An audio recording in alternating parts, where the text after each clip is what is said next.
உங்கள் தொழிற்சாலை மற்றும் நிறுவனத்தின் மின்சார தேவையை வங்கி நிதி உதவியுடன் சொந்தமாக சோலார் பிளான்ட் அமைத்து முழுமையாக நீங்களே பூர்த்தி செய்து கொள்ளலாம். Velan infra project private limited, Chennai. 9842252166. இனிமே கண்ணை மூடிட்டு கடலை எண்ணெய் வாங்கலாம். ஏன்னா மந்த்ரா கடலை எண்ணெய் இதயத்தின் தயாரிப்பு. Welcome to Giriya's family.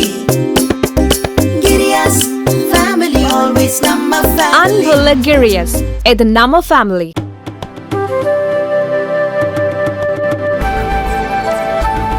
அன்பர்களுக்கும் பத்திரிகைகளுக்கும் காலை வணக்கம். இன்றைய தினம் மதுரையில இந்த பகுதியில காய்கறி மார்க்கெட், பழம் மார்க்கெட்டை நேரில் வந்து இந்த வியாபாரிகளையும் பொதுமக்களையும் சந்தித்து நிலைமை அறிவிக்க வந்தேன்.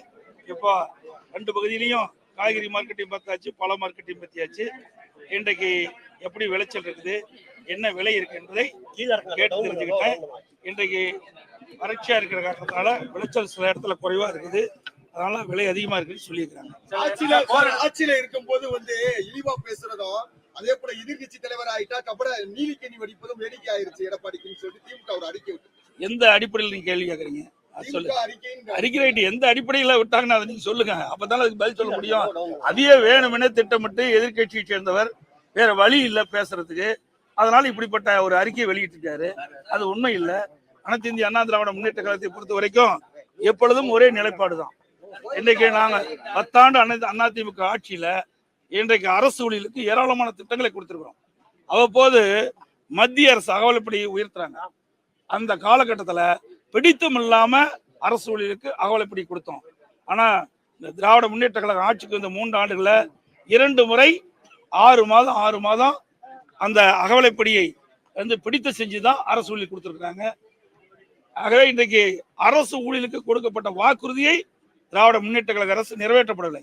தேர்தல் நேரத்தில் திராவிட முன்னேற்ற கழகம் ஆட்சிக்கு வந்தவுடன் அவர்களுக்கு பழைய ஓய்வு திட்டம் கொடுக்கப்படும் என்று அந்த தேர்தல் அறிவிப்பில் கொடுத்தாங்க, தேர்தல் பரப்புரையில் வெளியிட்டாங்க.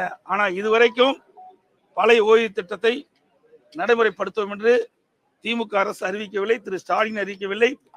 அதற்காக அரசு ஊழியர்கள் தொடர்ந்து போராட்டம் நடத்தி கொண்டிருக்கின்றனர். அதை குறித்து தான் நான் நேற்றைய தினம் அறிக்கை விட்டேன். அதற்கு தான் இந்த பதில் அறிக்கை விட்டேன். இப்ப பிரச்சாரத்துல கூட அதை நான் கண்டிப்பா கொடுப்பேன் அப்படிங்கிற மாதிரி அரசு ஊழியர்களுக்கு ஆசைகள். சர்க்கரைனா சொன்னா இனிக்காது, வாயில போட்டா தான் இனிக்கும். ஏன் அத்தனை 3 வருஷம் ஏன் நடைமுறைப்படுத்தல? ஆக தேர்தல் வரும்போது ஆசை வார்த்தை சொல்லுவாங்க, வாக்குகளை பெற்றுவாங்க, தேர்தல் முடிஞ்ச பிறகு விட்டுருவாங்க.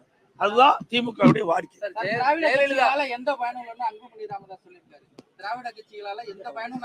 அப்புறம் ஏன் எங்களோட கூட்டணி வச்சுட்டு இருக்காரு? பயனே இல்லையில, அப்புறம் எதுக்கு எங்களோட கூட்டணி வச்சுட்டு இருக்காரு மாறி? ஆக அவர் ஒவ்வொரு தேர்தலையும் ஒரு நிலைப்பாடு, ஒரு நிலையான கொள்கை இல்லாத கட்சி பாமக கட்சி. ஜெயலலிதா மீது எங்களுக்கு மிகுந்த மரியாதை இருக்கு. இப்போ எப்போ இருக்கும்? ராஜ்நாத் சிங் பேசலாம் சார், மத்திய அமைச்சர். பரவாயில்ல தானே, எங்க தலைவர் மீது இவ்வளவு நம்பிக்கை வச்சிருக்காங்களே.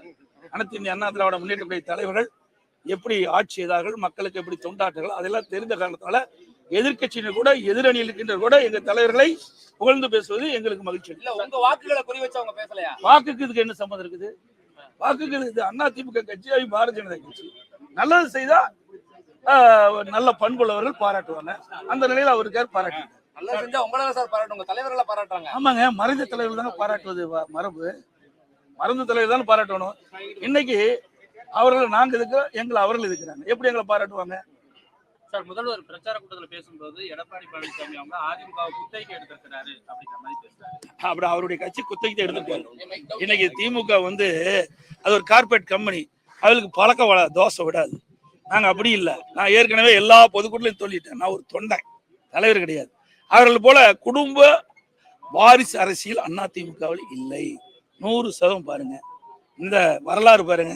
புரட்சி தலைவர் எம்ஜிஆர், அதுக்கு பிறகு அம்மா, அதுக்கு பிறகு என்னுடைய கழக நிர்வாகிகள், தொண்டர்கள், தலைமைகள் என்னை இந்த ஒரு வாய்ப்பு கொடுத்திருக்காங்க. எனக்கு பின்னால் ஏதோ ஒரு தொண்டை இந்த கட்சிக்கு பொதுச்செயலாளர் வருவார். ஆனா திமுக அப்படிப்பட்ட நிலைமை இருக்குமா?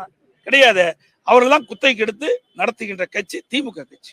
அந்த பழக்க தோசை அவர் சொல்றாரு. இங்கே நிறைய வாரிசுகளுக்கு வாய்ப்பு கொடுக்கப்பட்டிருக்கல சார். இப்போ அதாவது 2 புரிஞ்சுக்கணும். வாரிசுங்கிறது கட்சியில தொடர்ந்து அந்த கட்சியில தலைமையேற்பு தான் வாரிசு. சட்டமன்ற உறுப்பினர், நாடாளுமன்றம் மாறி வரும். இன்னைக்கு இவர் இருக்காரு, நாளைக்கு இன்னொருத்தர் போடுவாங்க. அது வாரிசு கிடையாது. அது எப்படி வாரிசுன்னு சொல்ல முடியும்? இன்றைக்கு ஒரு தொகுதியில் போட்டிடுறான்னு வச்சுக்க, மதுரை கிழக்கத்தில் ஒருத்தர் போட்டிடுறாங்கன்னா அடுத்தருக்கு வேற ஒருத்தர் போட்டிடுவார். அது வாரிசு கிடையாது. ஆனா ஒரு கட்சிங்கும் போது அந்த கட்சியை சேர்ந்த தலைவராக இருக்கும்போது அவர் குடும்பத்தை சேர்ந்த உறுப்பினர் அதற்கு தலைவராகின்ற போது அது வாரிசு. அது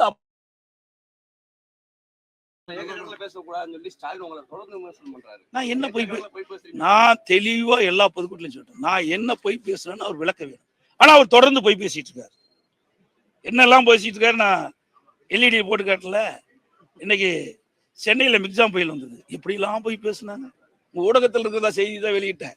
நான் ஒன்றும் தனியா வெளியிடல.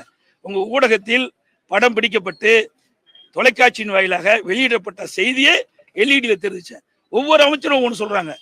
அதுல முதலமைச்சர் சொல்றாரு அந்த மழை நீர் வடிகால் வசதி 99% முடிஞ்சு போச்சுங்கிறாரு.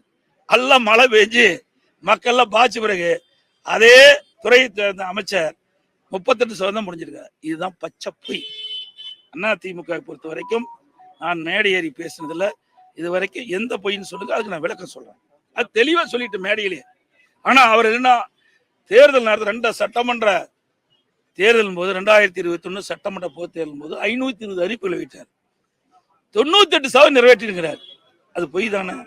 பேச மாட்டேங்கிறீங்களா?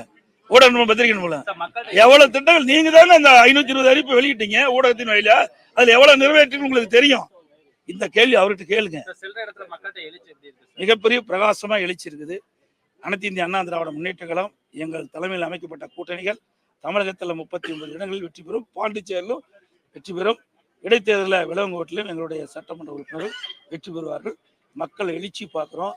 நான் தேர்தல் பிரச்சார கூட்டத்தை பார்க்கின்ற பொழுது ஆரவாரங்கள், அவருடைய முகத்தில் பார்க்கின்ற பிரகாசம், இதையெல்லாம் நாங்கள் பார்க்கின்ற பொழுது அனைத்து இந்திய அண்ணா திராவிட முன்னேற்ற கழகம் இந்த நாடாளுமன்ற தேர்தலிலே அனைத்து இடங்களில் வெற்றி பெற்று மிகப்பெரிய வரலாற்றை படைக்கப்படும்.